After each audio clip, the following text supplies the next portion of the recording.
Two cats walk into a bar.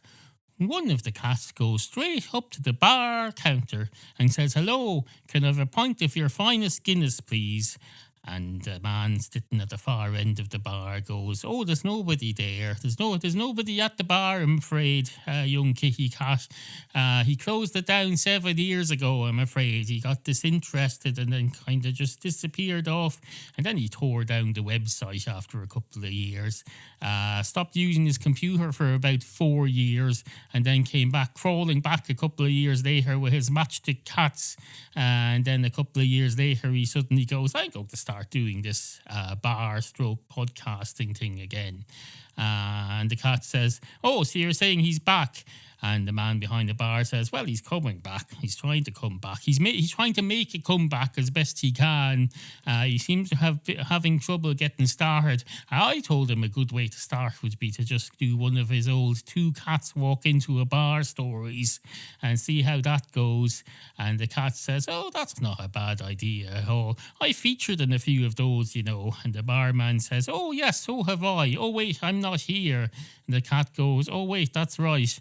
You're representing the podcast. You're the barman behind this story. The barman represents the absent podcast that hasn't been on for 7 years but is coming back."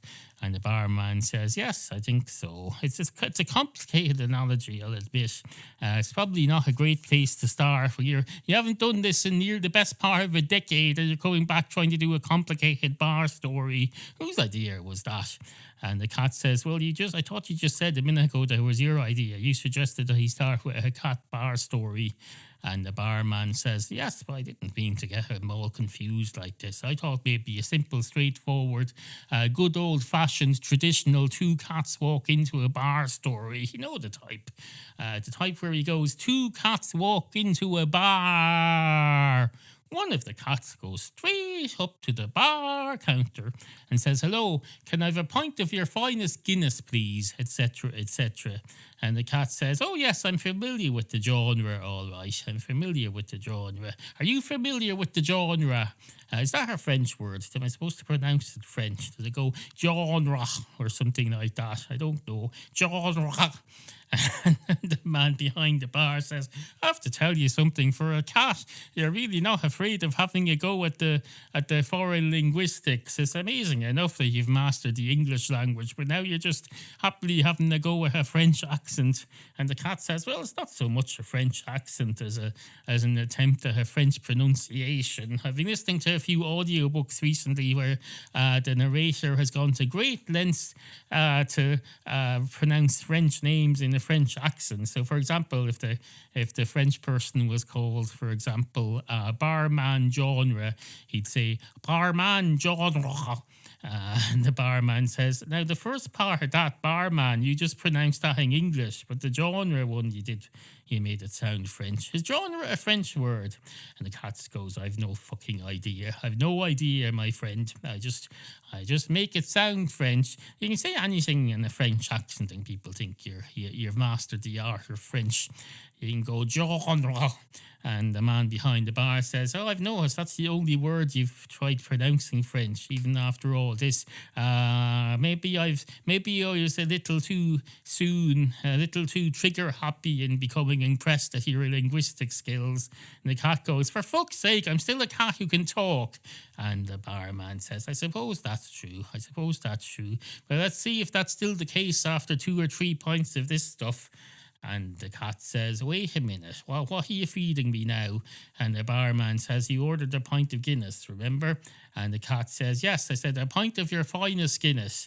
But I'm not going to have 2 or 3 pints of your finest Guinness because I presume you've been honest in giving me your finest pint of Guinness. So if I get another one, it won't be your finest pint because you already have given me that." And the barman said, No, you got that all wrong. You asked for a pint of my finest Guinness, and if you ask for another pint of my finest Guinness, I'll still be able to supply that. It'll be from the same keg." Now, I know what you're thinking there. You're thinking when you get towards the end of a keg, the quality might decrease. But no, I'll make sure it's all from pretty much the middle of the keg. The only way it would make any difference if you order more pints that you can get from the centre of a keg.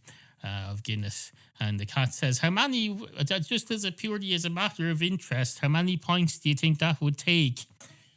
And the man behind the bar says, oh, I suppose maybe, I don't know. I think I'd say a keg gives you about 26 pints or something.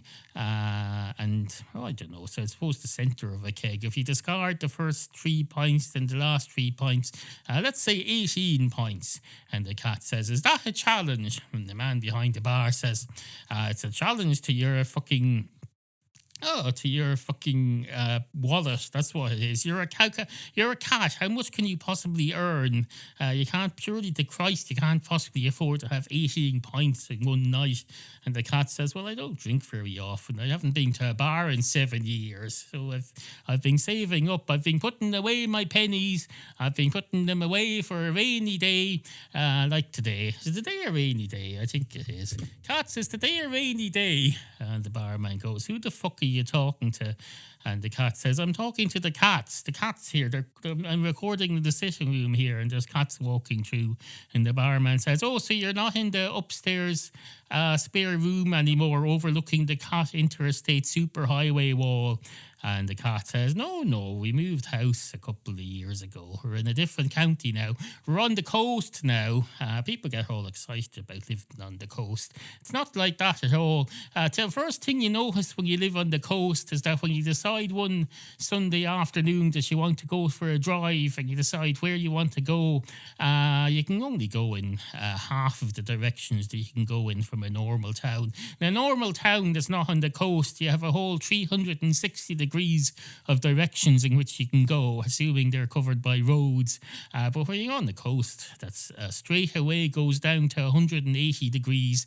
We can't go anywhere. We can't go anywhere east from here unless we're in a boat or something, because it's all water. It's the fucking Irish Sea. I suppose we could get a boat and go in the sea and go over to Wales or somewhere.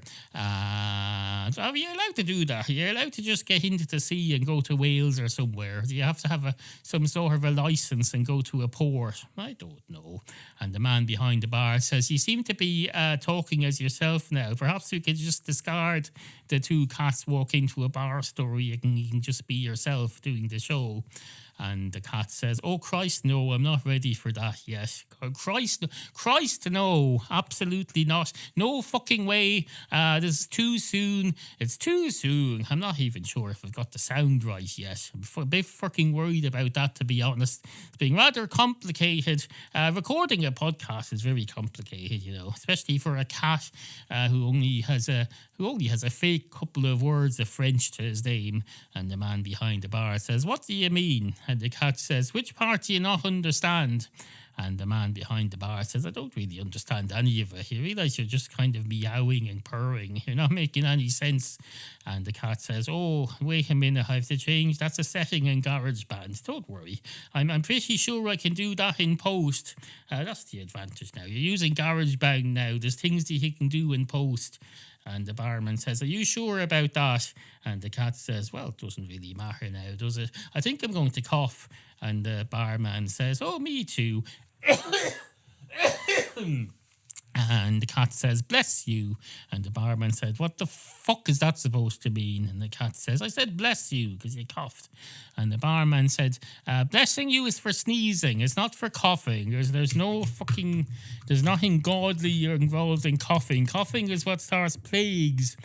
Coughing is what started COVID, when you get on a bus during COVID and someone coughs in your face and then the next day you're dead as a doornail. Absolutely fucking, that's not a thing that needs to be blessed. And the cat said, no, I think the idea is that you bless the person who's coughed, or invite your God to bless him or her in order to rid him of the evil cough. It's not claiming that the cough is something godly.